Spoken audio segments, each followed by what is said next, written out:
پیدا نہیں کیا بلکہ ہم نے انہیں درست تدبیر کے ساتھ ہی پیدا کیا ہے، لیکن ان میں سے اکثر لوگ نہیں جانتے۔ یقیناً فیصلے کا دن ان سب کا طے شدہ وقت ہے۔ اس دن کوئی دوست کسی دوست کے کچھ بھی کام نہ آئے گا اور ان کی امداد اور نہ ان کی امداد کی جائے گی، مگر جس پر اللہ کی مہربانی ہو جائے وہ زبردست اور رحم کرنے والا ہے۔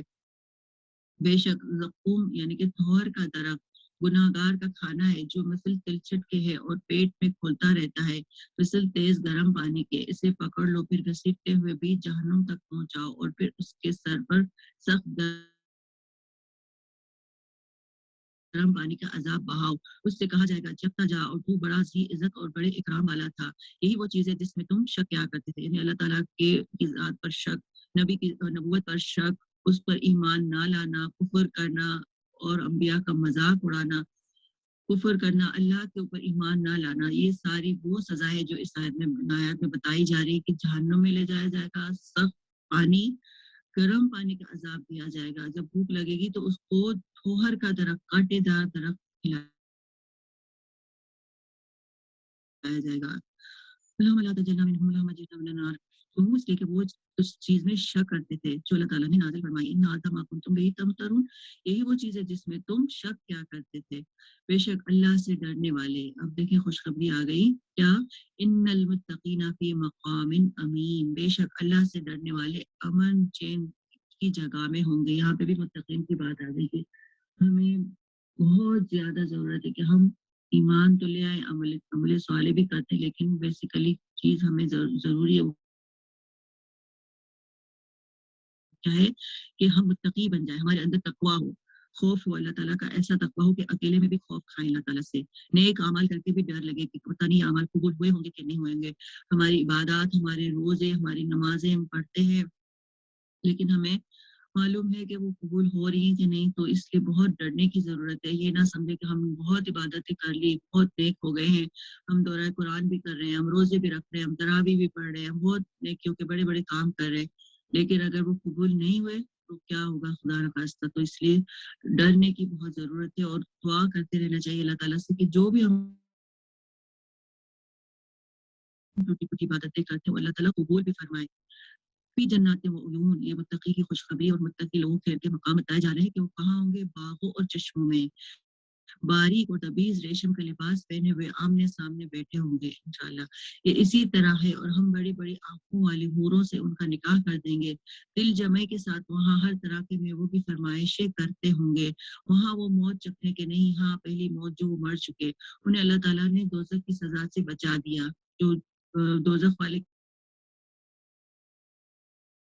کہتے تھے کہ ہمیں موت دے دے، تو وہ بھی ظاہر ہے کہ مر چکے تھے، اور جو جنت والے وہ بھی مرنے کے بعد ہی جنت میں جائیں گے، تو وہ موت آ چکی، اس کے بعد جنت میں جا کے کوئی موت نہیں ہوگی، وہ ہمیشہ ہمیشہ اس میں رہیں گے۔ یہ صرف تیرے رب کا فضل ہے، یہی بڑی کامیابی ہے، ہم نے اس قرآن کو تیری زبان میں آسان کر دیا تاکہ نصیحت حاصل کرے۔ اب تو منتظر رہے، یہ بھی منتظر ہیں۔ سورۃ دخان کمپلیٹ ہوئی، اس کے بعد ہم سورۃ الجاثیہ شروع کرتے ہیں انشاءاللہ۔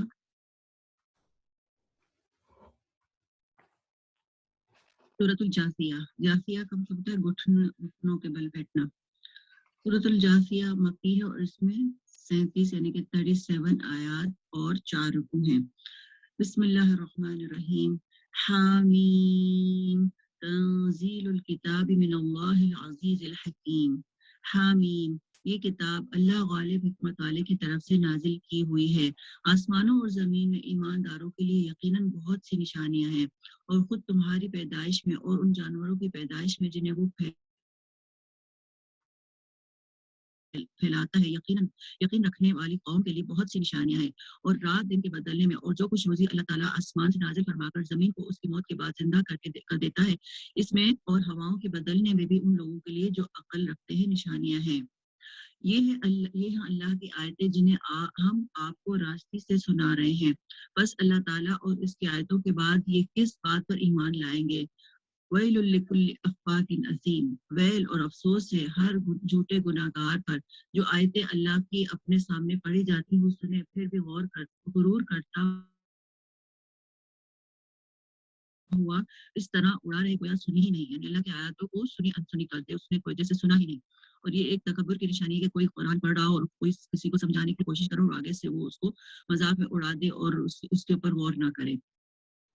تو ایسے لوگوں کو دردناک عذاب کی خبر پہنچا دیجیے. وہ جب ہماری آیتوں میں سے کسی آیت کی خبر پا لیتا ہے تو اس کی ہنسی اڑاتا ہے. یہی لوگ ہیں جن کے لیے رسوائی کی مار ہے. ان کے پیچھے دوزخ ہے. جو کچھ انہوں نے حاصل کیا تھا وہ انہیں کچھ بھی نفع نہ دے گا اور نہ وہ کچھ کام آئیں گے جن کو انہوں نے اللہ کے سوا کارساز بنا رکھا تھا. ان کے لیے تو بہت بڑا عذاب ہے. یہ سرتابہ ہدایت ہے اور جن لوگوں نے اپنے رب کی آیتوں کو نہ مانا ان کے لیے بہت سخت دردناک عذاب ہے.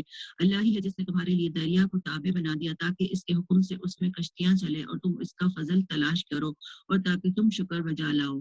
کشتیاں دریا اور جو شپس وغیرہ چلتی ہیں کس طرح ہم دیکھیں دریا میں اور سمندر میں چلتی ہیں. ایک چھوٹی سی سوئی بھی اگر آپ پانی میں ڈالیں تو وہ ڈوب جاتی ہے. لیکن اتنے بڑے بڑے ہیوج قسم کے جو کروز چلتے ہیں جو شپ چلتی ہیں وہ کیسے چلتی ہیں. یہ سب بھی اللہ تعالیٰ کا حکم ہے کہ انسان کو صلاحیت دی ہے کہ اتنے بڑے بڑے کروز کو اور اتنے بڑے بڑے شپ کو کس طرح اس نے کنٹرول کیا ہوا ہے. اور یہ بھی اللہ تعالیٰ کا احسان ہے. اس لیے ان چیزوں کے اوپر بھی اللہ تعالیٰ کا شکر ادا کرنا چاہیے. اور آسمان و زمین کی ہر چیز کو بھی اس نے اپنی طرف سے تمہارے لیے تابع کر دیا ہے. جو غور کرے یقیناً اس میں بہت سی نشانیاں پا لیں گے. آپ ایمان والوں سے کہہ دیں کہ وہ ان لوگوں سے درگزر کرے جو اللہ کے دنوں کی توقع نہیں رکھتے تاکہ اللہ تعالیٰ ایک قوم کو ان کی کرتوتوں کا بدلہ دے. جو نیکی کرے گا وہ اپنے ذاتی بھلے کے لیے کرے اور جو نیکی کرے گا وہ اپنے ذاتی بھلے کے لیے اور جو برائی کرے گا اس کا وبال اسی پر ہے. پھر تم سب اپنے پروردگار کی طرف لوٹائے جاؤ گے. یقیناً ہم نے بنی اسرائیل کو کتاب حکومت اور نبوت دی تھی. ہم نے انہیں پاکیزہ اور نفیس روزیاں دی تھیں اور انہیں دنیا والوں پر فضیلت دی تھی اور ہم نے انہیں دین کی صاف صاف دلیلیں دی. پھر انہوں نے اپنے پاس علم کے پہنچ جانے کے بعد آپس کی ضد بحث سے اختلاف برپا کر ڈالا. یہ جن جن چیزوں میں اختلاف کر رہے ہیں ان کا فیصلہ قیامت والے دن ان کے درمیان خود تیار کرے گا. پھر ہم نے آپ کو دین کی ظاہری راہ پر قائم کر دیا سو آپ اسی پر لگے رہے اور نادانوں کی خواہشوں کی پیروی میں نہ پڑیں. یاد رکھیں کہ یہ لوگ ہرگز اللہ کے سامنے آپ کے کچھ کام نہیں آ سکتے. سمجھ لیں کہ ظالم لوگ آپس میں ایک دوسرے کے رفیق ہوتے ہیں اور پروردگار کا کارساز اللہ تعالیٰ ہے. پرہیزگاروں کا کارساز اللہ تعالیٰ ہے. اعوذ باللہ من الشیطان الرجیم. یہ قرآن لوگوں کے لیے بصیرت کی باتیں اور ہدایت اور رحمت ہے اس قوم کے لیے جو یقین رکھتی ہے. کیا ان لوگوں کا جو برے کام کرتے ہیں یہ گمان ہے کہ ہم انہیں ان لوگوں جیسا کر دیں گے جو ایمان لائے اور نیک کام کیے کہ ان کا ماننا جینا یکساں ہو جائے. برا ہے وہ جو فیصلہ کر رہے ہیں. یہ آیت دیکھیں کتنی واضح کہ ایک طرف تو وہ لوگ ہیں جو اشتروا السیئات ہے اور دوسری طرف وہ ہے جو عملوا السیئات ہے عملوا الصالحات ہے. اور یہ دونوں الگ الگ کیٹیگریز کے لوگ ہیں. دونوں کی نہ زندگی برابر ہے نہ موت اور نہ موت کے بعد. بالکل دو الگ الگ راستے ہیں. دو الگ الگ ڈائریکشنز ہیں. انسان ایک ہی وقت میں اچھا اور برا کام نہیں کرتا. یا تو اچھا کرتا ہے یا پھر برا کرتا ہے. تو یہ آیت جو ہے ایک تو عبادت گزار لوگوں کو رلا دینے والی آیت ہے. ابن ابراہیم بن اشعث کہتے ہیں کہ میں نے فضیل بن ایاز کو دیکھا کہ وہ رات کے اول حصے سے اس کے آخر تک اس آیت اور اس جیسی آیات کو پڑھتے رہتے تھے. پھر کہتے تھے کہ کاش میں جان لیتا کہ دونوں گروہوں میں سے میں کس میں سے ہوں. یہ جو آیت نمبر 21 ہے کہ یا تو اشتروا السیئات ہے یا پھر عاملوا الصالحات ہے. دونوں میں سے وہ کہتے تھے کہ میں کس میں سے ہوں. کیونکہ نیک عمل صرف یہ نہیں ہوتا کہ جو ظاہر میں اچھا لگ رہا ہو کہ کوئی آپ کو دیکھ رہا ہے کہ آپ بہت اچھی نماز پڑھ رہے ہیں بہت اچھی طرح سے قرات کر رہے ہیں بھاگ بھاگ کر لوگوں کے کام آتے ہیں. یہ کافی نہیں ہے. کیا دیکھا جائے گا کہ اس کے پیچھے بنیاد کیا تھی نیت کیا تھی سوچ کیا تھی ارادہ کیا تھا. یہ سب سامنے والا تو سب لوگ دیکھتے ہیں لیکن پیچھے کیا ہے دل کے اندر کیا ہے یہ صرف اللہ تعالیٰ ہی جانتا ہے. تو اس لیے بندے کو پتہ نہیں چل سکتا کہ میں کہاں کھڑا ہوں. یہ اللہ تعالیٰ ہی کو پتہ ہے کہ کون کہاں پر ہے کس مقام پر ہے. بظاہر جو ہماری غلطیاں ہوتی ہیں ان کو تو لوگ پوائنٹ آؤٹ کر سکتے ہیں. وہ کہتے ہیں کہ دیکھو تم نے نماز میں یہاں ہاتھ رکھا تھا یہاں نہیں رکھو یہاں رکھو. رکو ایسے نہیں کرنا اس طرح کرنا ہے سجدے میں اس طرح جھکنا ہے سلام ایسے پھیرنا ہے شہادت کی انگلی اس طرح اٹھانا ہے وغیرہ وغیرہ. تو یہ سب تو ہمارے دائیں بائیں والے لوگ بھی ہم کو بتا سکتے ہیں، لیکن ہم نے کس نیت اور ارادے سے نماز پڑھی تھی، ہمارے ساتھ والا ہمیں کچھ نہیں بتا سکتا. ہمارے ظاہر خوشبو سے تو وہ بہت زیادہ متاثر ہو سکتا ہے، لیکن ہمارے دل کی حالت کیا ہے اس کو نہیں پتا چلتا کہ ہم کیا سوچ رہے تھے، ہمارے دماغ میں کیا چل رہا تھا. بظاہر تو دو لوگ نماز پڑھ رہے ہوتے، جیسے جماعت کے ساتھ دو لوگ نماز پڑھ رہے ہوتے، بالکل دونوں سیم، دونوں ایکشن کر رہے ہوتے ہیں اور بالکل اسی طرح امام کو فالو کر رہے ہوتے جس طرح کہ وہ بتاتے ہیں. جس طرح امام کر رہے ہوتے ایگزیکٹلی وہی وہ پڑھ رہے ہوتے ہیں. بظاہر سے سب سیم ہوتا ہے، لیکن کس کے دل میں کیا ہے، کون کیا سوچ رہا ہے اور اس کے اندر کتنا خشوع ہے، یہ برابر والا بندہ نہیں جانتا. وہ اللہ سبحانہ و تعالیٰ ہی جانتا ہے کہ اس کے دماغ میں کیا چل رہا ہے. اللہ تعالیٰ کو پتا ہے کہ اس لیے نیک لوگ جو ہیں بظاہر نیک ہیں یا ان کے جو عمل ہے وہ صرف دکھاوا ہے. تو جو نیک لوگ ہوتے ہیں وہ اپنے عمل پر خوش نہ ہوں، چاہے وہ کتنی ہی لمبی نمازیں پڑھ لیں. ان کو یہ فکر ہونی چاہیے کہ میرے دل کے اندر خشوع خضوع ہے کہ نہیں ہے، اور اللہ تعالیٰ میری یہ نماز قبول فرمائے گا کہ نہیں. تو اس لیے بہت ڈرنے کی چیزیں، اور دوبارہ یہی کہوں گی کہ ہمارے اندر تقویٰ کا بہت زیادہ پیدا کرنا چاہیے. ہمیں اپنے آپ کے اندر متقی کی کوالٹیز لانی چاہیے. آگے فرمایا آیت نمبر 22 میں، اور آسمانوں اور زمین کو اللہ نے بہت ہی عدل کے ساتھ پیدا کیا ہے، اور تاکہ ہر شخص کو اس کے کیے ہوئے کام کا پورا بدلہ دیا جائے اور ان پر ظلم نہ کیا جائے گا. کیا آپ نے اسے بھی دیکھا جس نے اپنی خواہش نفس کو اپنا معبود بنا رکھا ہے، اور باوجود سمجھ بوجھ کے اللہ نے اسے گمراہ کر دیا ہے اور اس کے کان اور دل پر مہر لگا دی ہے اور اس کی آنکھ پر بھی پردہ ڈال دیا ہے. اب ایسے شخص کو اللہ کے بعد کون ہدایت دے سکتا ہے. یہ آیت بھی بہت خوبصورت ہے کہ جو شخص صرف اپنے نفس کا بندہ بن جاتا ہے، یعنی اپنے نفس، جو نفس نے کہا وہ کر لیا. نفس نے کہا مجھے کھانا کھانا ہے تو اس نے کھانا کھا لیا. نفس نے کہا مجھے سونا ہے تو وہ سو گیا. نفس نے کہا کہ اب مجھے نماز کے لیے نہیں اٹھ رہا تو وہ نہیں اٹھ رہا. جو اس کے نفس نے کہا وہی اس نے کر لیا. تو یہی مطلب ہے کہ نفس کو معبود بنانا، یعنی اپنی مرضی کو اپنا لیڈر بنا لیا اور اسی کو پھر فالو کرتا رہتا ہے، اسی کو پوچھتا ہے. اور اللہ نے علم کے باوجود اسے گمراہ کر دیا. تو یہ بھی بہت خطرناک بات ہے کہ جو شخص خواہش نفس کا غلام ہو جائے، اس کا علم بھی پھر اس کو فائدہ نہیں دیتا، کیونکہ وہ علم کو پیچھے کر دیتا ہے اور اپنے جذبات میں مغلوب ہو کر غلط کام کرتا ہے. تو اس آیات میں بھی خواہشات نفس کی پیروی کی بہت زیادہ مذمت کی گئی ہے. ابن عباس رضی اللہ عنہ کہتے ہیں کہ اللہ تعالیٰ نے جہاں بھی خواہش کا ذکر کیا ہے اس کی مذمت کی ہے. وہاں کہتے ہیں کہ جب تم دو کاموں کے بارے میں شک میں پڑ جاؤ کہ کون سا بہتر ہے، تو جو کام تمہاری خواہش سے زیادہ دور ہو اسی کو کر لو، وہ دونوں میں بہتر ہوگا. یعنی اپنی خواہش کے خلاف چلو تو وہ بہتر ہوگا. سہل تستری کہتے ہیں کہ تمہاری خواہش تمہاری بیماری ہے، اگر تم اس کی مخالفت کرو گے تو تمہارا علاج ہو جائے گا، یعنی تمہارے اندر کی بہت سی خرابیاں دور ہو جائیں گی. تو اس لیے نفس کے اوپر نہیں چلنا، بلکہ جو اللہ تعالیٰ کا احکام ہے اس پہ ہمیں چلنا ہے. آگے چلتے ہیں آیت نمبر 24 میں. کیا اب بھی تم نصیحت نہیں پکڑتے؟ انہوں نے کہا کہ ہماری زندگی تو صرف دنیا کی زندگی ہی ہے، ہم مرتے ہیں اور جیتے ہیں اور ہمیں صرف زمانہ ہی مار ڈالتا ہے. دراصل انہیں اس کا کچھ علم ہی نہیں ہے، تو صرف قیاس اور اٹکل سے ہی کام لے رہے ہیں. اور جب ان کے سامنے ہماری واضح اور روشن آیتوں کی تلاوت کی جاتی ہے تو ان کے پاس اس قول کے سوا کوئی دلیل نہیں ہوتی کہ اگر تم سچے ہو تو ہمارے باپ دادوں کو لاؤ. آپ کہہ دیجئے اللہ ہی تمہیں زندہ کرتا ہے، پھر تمہیں مار ڈالتا ہے، پھر تمہیں قیامت کے دن جمع کرے گا، جس میں کوئی شک نہیں، لیکن اکثر لوگ نہیں سمجھتے. اور آسمانوں اور زمین کی بادشاہی اللہ ہی کی ہے، اور جس دن قیامت قائم ہوگی اس دن اہل باطل بڑے نقصان میں پڑیں گے. اور آپ دیکھیں گے کہ ہر امت گھٹنوں کے بل گری ہوئی ہے، ہر گروہ اپنے نامہ اعمال کی طرف بلایا جائے گا. آج تمہیں اپنے کیے کا بدلہ دیا جائے گا. یہاں آپ دیکھیں کہ ہر امت گھٹنوں کے بل گری ہوئی ہوگی، اور اس دن ہر ایک کو اس کا اعمال نامہ دیا جائے گا. جس کا اعمال نامہ اس کے دائیں ہاتھ میں دیا جائے گا اس کے لیے خوشخبری ہے، اور پیچھے دیا جائے گا تو پھر اس کا انجام وہ دیکھ لے گا. یہ ہے ہماری کتاب جو تمہارے بارے میں سچ سچ بول رہی ہے. ہم تمہارے اعمال لکھواتے جاتے تھے بس، لیکن جو لوگ ایمان لائے اور انہوں نے نیک کام کیے تو ان کو ان کا رب اپنی رحمت تلے لے لے گا. یہی سرہی کامیابی ہے. اللہم تجلنا منہم. لیکن جن لوگوں نے کفر کیا تو میں ان سے کہوں گا کہ کیا میری آیتیں تمہیں سنائی نہیں جاتی تھی؟ پھر بھی تم تکبر کرتے رہے اور تم تو تھے ہی گناہگار لوگ۔ اور جب کبھی کہا جاتا ہے کہ اللہ کا وعدہ یقیناً سچا ہے اور قیامت کے آنے میں کوئی شک نہیں، تو تم جواب دیتے تھے کہ ہم نہیں جانتے قیامت کیا چیز ہے، ہمیں کچھ یوں ہی سا خیال ہو جاتا ہے لیکن ہمیں یقین نہیں۔ ان پر اپنے اعمال کی برائیاں کھل گئی اور جس کا وہ مذاق اڑا رہے تھے اس نے انہیں گھیر لیا اور کہہ دیا گیا کہ آج ہم تمہیں بھلا دیں گے جیسے کہ تم نے اپنے اس دن ملنے کو بھلا دیا تھا۔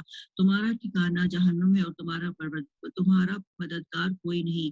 یہ اس لیے ہے کہ تم نے اللہ تعالیٰ کی آیتوں کی ہنسی اڑائی تھی اور دنیا کی زندگی نے تمہیں دھوکے میں ڈال رکھا تھا۔ بس آج کے دن نہ تو یہ دوزخ سے نکالے جائیں گے اور نہ ان کے عذر و معذرتیں قبول کی نہ تو ان کے عذر و معذرت قبول کیا جائے گا۔ بس اللہ کی تعریف ہے جو آسمان اور زمین اور تمام جہانوں کا پالنہار ہے۔ تمام بزرگی اور بڑائی آسمانوں اور زمین کی اسی کی ہے اور وہی غالب اور حکمت والا ہے۔ تو اس آیت میں بھی کیا بات پتہ چلتی ہے کہ رسول اللہ صلی اللہ علیہ وسلم نے فرمایا، اللہ عز و جل فرماتا ہے بڑائی میرے اوپر کی چادر ہے اور عظمت میرے نیچے کی چادر ہے۔ اور فرمایا کہ کوئی ان میں سے کسی ایک کو بھی کھینچنے کی کوشش کرے گا تو میں اسے جہنم میں جھونک دوں گا۔ عبداللہ بن عمر رضی اللہ عنہ کہتے ہیں کہ ایک دن رسول اللہ صلی اللہ علیہ وسلم نے ممبر پر یہ آیت تلاوت فرمائی اور کہنے لگے کہ اللہ تعالیٰ اپنی بزرگی خود بیان کرے گا، یعنی یہ جو 37 آیت ہے کہ تمام بزرگی اور بڑائی آسمانوں اور زمین میں اسی کی ہے اور وہی غالب اور حکمت والا ہے۔ تو اس کے بارے میں فرمایا جا رہا ہے کہ آپ صلی اللہ علیہ وسلم نے یہ آیت فرمائی کہ اللہ تعالیٰ کی بڑائی، اور پھر اللہ تعالیٰ کی بڑائی بیان کرنے لگے یہاں تک کہ آپ کی وجہ سے ممبر کانپنے لگا۔ دوبارہ میں آپ کو پڑھ کے سناتی ہوں کہ عبداللہ بن عمر رضی اللہ عنہ کہتے ہیں کہ ایک دن رسول اللہ صلی اللہ علیہ وسلم نے ممبر پر یہ آیت تلاوت فرمائی۔ کون سی؟ آیت نمبر 37، اور کہنے لگے کہ اللہ تعالیٰ اپنی بزرگی خود بیان کرے گا اور کہے گا کہ میں ہوں جبار، میں ہوں متکبر، میں ہوں بادشاہ، میں ہوں غالب۔ رسول اللہ صلی اللہ علیہ وسلم یہ بات بار بار دہرانے لگے، یعنی اللہ تعالیٰ کی بڑائی بیان کرنے لگے، یہاں تک کہ آپ کی وجہ سے ممبر کانپنے لگا، یہاں تک کہ ہمیں اندیشہ ہونے لگا کہ نبی صلی اللہ علیہ وسلم نیچے نہ گر پڑے۔ یعنی اللہ سبحانہ تعالیٰ کی بڑائی بیان کرنا اور اللہ کی بڑائی اور عظمت کو محسوس کرنا کوئی معمولی چیز نہیں ہے۔ اللہ تعالیٰ سب سے بڑا ہے۔ وَلَهُ الْكِبْرِيَاءُ فِي السَّمَاوَاتِ وَالْأَرْضِ وَهُوَ الْعَزِيزُ الْحَكِيمُ۔ تمام بزرگی اور بڑائی آسمانوں اور زمین میں اسی کی ہے اور وہی غالب اور حکمت والا ہے۔ جنت میں بھی اللہ تعالیٰ کے چہرے پر کبریائی کی چادر ہوگی۔ رسول اللہ صلی اللہ علیہ وسلم نے فرمایا کہ جنت میں 2 باغ چاندی کے ہوں گے جن کے برتن اور تمام دوسری چیزیں چاندی کی ہوں گی۔ ہر چیز جو بھی وہ استعمال کی ہوگی وہ 2 سونے کے باغ ہوں گے جن کے تمام برتن اور دوسری چیزیں سونے کی ہوں گی۔ اور جنت عدن میں جنتیوں کے اپنے رب کے دیدار میں کوئی چیز رکاوٹ نہ ہوگی سوائے کبریائی کی چادر کے جو اس کے چہرے پر موجود ہوگی۔ سبحان اللہ۔ تو اللہ تعالیٰ کی بڑائی علم والے ہی جانتے ہیں اور ہمیں اس کو یاد رکھنا چاہیے اور محسوس بھی کرنا چاہیے۔ اور یہ بھی دیکھیں کہ جس دن اللہ تعالیٰ انسان کو جب دیکھے گا اور اس کے سارے اعمال اس کے سامنے آ جائیں گے تو پھر آپ سوچیں کہ ہم کہاں ہوں گے۔ ہمارے ہر عمل کو اللہ سبحانہ وتعالیٰ دیکھ رہا ہوگا۔ اس وقت کیا ہمارا دل کا کیا حال ہوگا اور کتنا ہمیں خوف ہوگا۔ تو اس خوف سے بچنے کے لیے کیا کرنا ہے؟ ہمیں اللہ تعالیٰ کی اللہ تعالیٰ کی قدر کو پہچاننا ہے، اللہ تعالیٰ کی کبریائی کو پہچاننا ہے کہ کتنی بڑی اللہ تعالیٰ کی ہستی ہے اور اس کے کیا احکام ہیں۔ اللہ تعالیٰ ہمیں عمل کرنے والا بنائے۔ 25واں پارہ کمپلیٹ ہو گیا اور اس کے بعد پھر ہم 26 پارہ اسٹارٹ کریں گے انشاءاللہ۔